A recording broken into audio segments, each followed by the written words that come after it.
Hi everyone! Today we are going to do an in-depth intro to brush lettering. I did a quick comparison video a while back and I've had great feedback and a lot of questions, so I wanted to go further and begin teaching you the simple steps to create beautiful brush lettering. I'm going to give you my favorite tools that I use for brush lettering, how to break down the letters to learn the formation, and tricks to connect those difficult letters together. I'm also going to show you how I practice my brush lettering, so stick with me if you want to learn all that you need to know to become a pro at brush lettering. The first thing that I'm going to talk about today is what tools I use. The main two ways to learn brush lettering are by using brush pens or a paintbrush with watercolors. Both of these techniques are great, but they produce really different results. So I want you to choose what you want to do based on what style you like the most. So here's a simple piece that I made using brush pens, and this is one that I created using watercolors.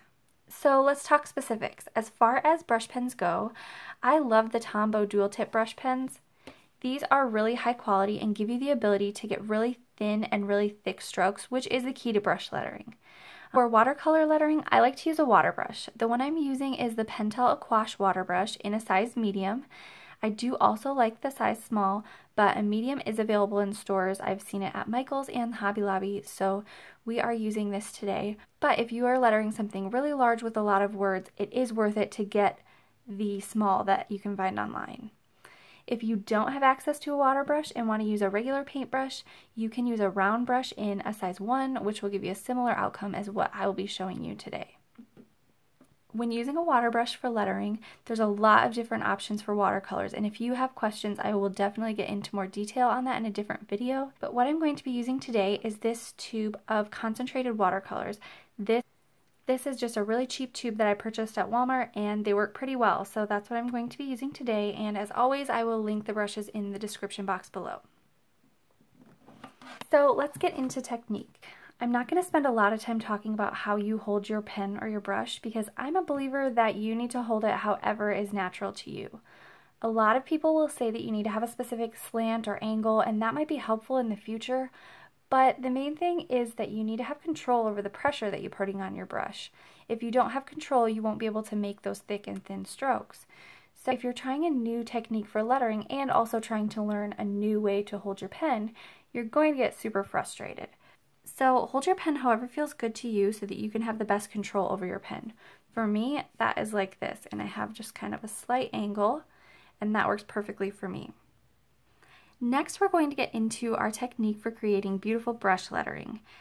I'm going to show you how to break down your letters to simplify brush lettering, but really quick before we get into letter formations, I feel like I have to mention drills. The main trick to hand lettering is making sure that your upstrokes are thin and your downstrokes are thick. And there are a few simple strokes that will really help you build that muscle memory that it requires to easily create the thick and thin strokes. So you can do this by drawing up and then down, up and then down. When you go up, you're going to lighten up, and when you go down, you're going to press firmer. Another shape that is helpful is to just make a U. So when you're going down, you're going to push harder and you're going to lighten up when you go up. So once you have these strokes down, we can now move on to the formation of your letters. This is the fun part. I know that brush lettering can seem difficult and it looks like it comes super naturally to others, but it's actually just a series of shapes put together to create letters, and it's actually quite strategic. Once you get the hang of letter formation, then your personal style comes out and you can add extra loops and swirls, but if you just break it down at the beginning, it's much easier than it looks. So I'm just going to start here by talking about the letter A. And I'm going to use watercolors for this. I've already mixed mine together, but if you are using this concentrated watercolors today, just put a little bit in your container, and then I take the water brush and I just give it a few little squeezes to water it down a little bit, and then just dip it in. So I'm going to start with the letter A. The base shape for the letter A is also the base shape for so many other letters. So let's just look at how you start in A. When we break down our letters, we're going to see it in different pieces. So this is how you make an A, right? So we're just going to make this base of our A, and then we can also see how this is the base for other letters. So now that we've made it an A by just adding that part on, we can make this same shape this way, and this is going to be our B. I'm kind of doing this a little backwards, but I just want to show you how this basic shape is making so many of our letters. So we can also add on, and it's now our G. But if we take this same stroke like we were going to make an A, and we just stop short of becoming an A, that is also our C. So the same goes for letters that have an ascender or a descender, which is the part of your letters that go above or below the typical height of your letters. So like for example, K has an ascender line. So all of our letters, as you can see, my K and my B, that stroke is going to be the same. So I'm just going to show you my basic descender, which is basically the same on every letter that has a descender. So this is kind of what mine looks like. Yours might look different. But this right here is basically what all of my letters look like that have a descender. So I can add this to it to make it a J. I can add this to it to make it a G. If we just use this basic stroke right here and then add it, that's my Y. So I just wanted to show you how these few basic strokes are the base of most of your letters. Obviously some will change a little bit slightly, but if you can get these foundations down, it's going to be a lot easier for you to find your own style. So once you break down your letters into smaller pieces, you're going to start seeing a lot of repetition. And by practicing the basic forms, you are going to develop a very cohesive looking alphabet. So once you have an alphabet that looks pretty cohesive, it's going to be a lot easier for you to connect your letters together because everything is going to kind of start and stop in the same style. So until your muscle memory becomes second nature, it might be hard for you to switch going from that firm pressure to that light pressure. So one way to help you practice that is just by lifting up your pen after each stroke. It doesn't have to be a big thing, but just kind of give yourself a little break to switch over to that lighter pressure mode.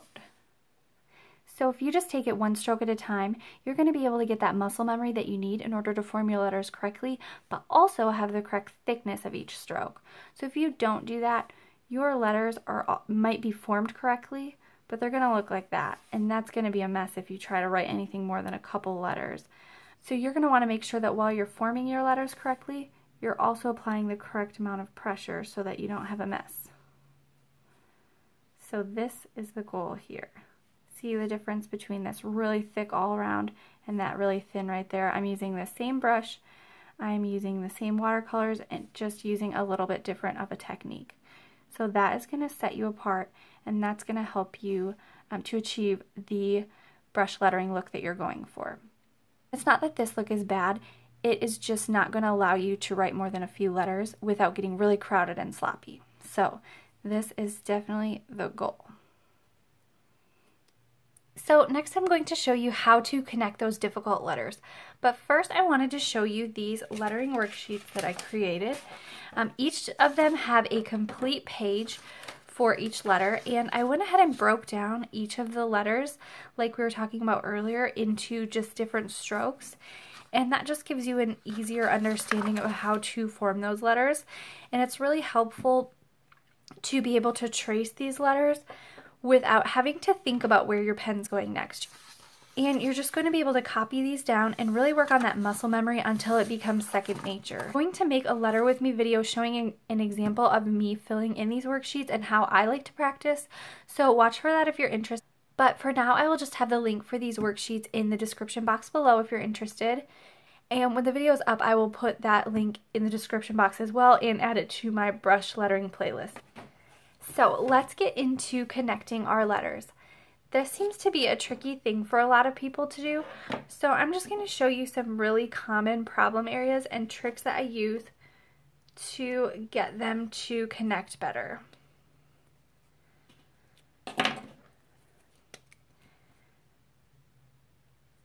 So I'm going to start with a lowercase l. And the way that I do my L is like this. This can be tricky, especially because of the loop. I'm just going to show you using the word always. So this letter is tricky because our L starts a lot higher than this letter ends off. So they don't just naturally connect. So one way I solve this problem is I almost always lift up my pen after I'm done with any letter that comes before L. If you try to connect them together, you can, but I just prefer to always lift it up because sometimes it just doesn't look very natural. So on top of this, I make sure to add an extra tail to my first letter, so my A. Normally looks like this, but when I'm doing an L afterwards, I just add a longer tail so that I can more easily add that L on. You want to make sure that this ends high enough to connect properly where it looks natural. If I have it too low, it's going to look like this, and then I'll have like this way up here, and it's just going to look off. Like that wouldn't naturally flow that way. You want it to look like your pen could naturally flow the course of the letters that you're drawing. And because this L has a thick downstroke right here, you can overlap a little and it's going to hide. So say I have my tail go right up here, I can overlap a little and it's going to cover that up right there. The way that you can fix this problem is by attaching them at a different spot. So we can just do our A like normal, bring our tail up, and then we can start our L all the way over here and then attach it right there. And that just gives a different look. It's a little variation. And this is what I was talking about with my lettering worksheets, where I actually added some alternative styles just because sometimes with brush lettering, things can get really crowded or sloppy. If every single letter has like a loop here and there, it can just get to be too crowded. So sometimes the trick is to just change up one or two letters and it's going to flow together a lot better. So a good example of this is G and H. G has a loop down here, and then H has a loop up here.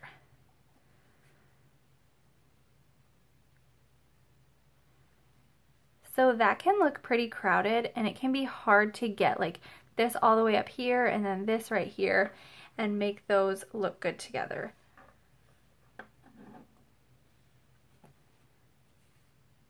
So what I like to do is just take away a loop. So I'm going to go like this.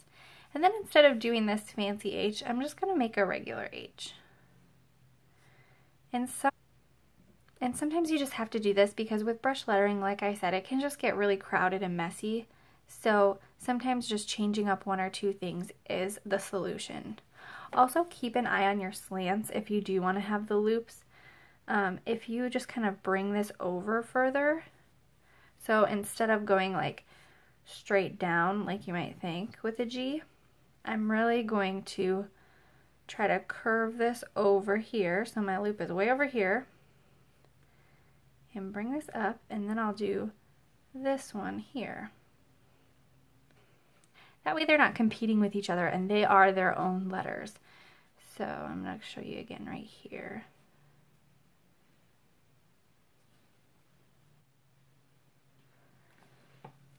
So really the whole point is to just have an eye for what is going to look balanced on your page and try to achieve that balance as best as you can.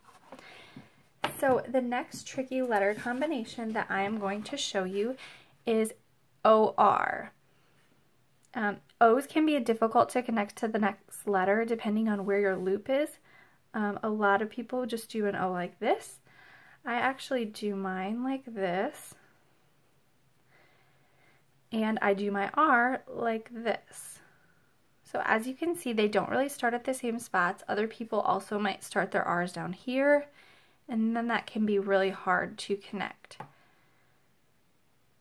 So when you have a letter that ends up high, and then the next one that starts down midway or lower to your baseline, what I recommend is just doing a little bit bigger of a loop. So when it comes to OR, I just do a big loop down here so that I can come right back up.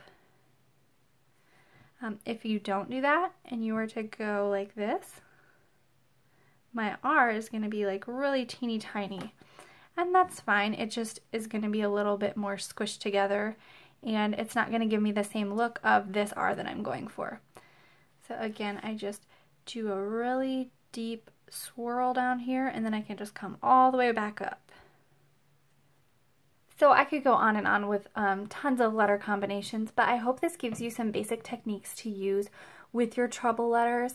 As always, if you have specific questions, leave them in the comments box below and I will do my very best to get back. Please make sure to subscribe for more videos and tutorials every week.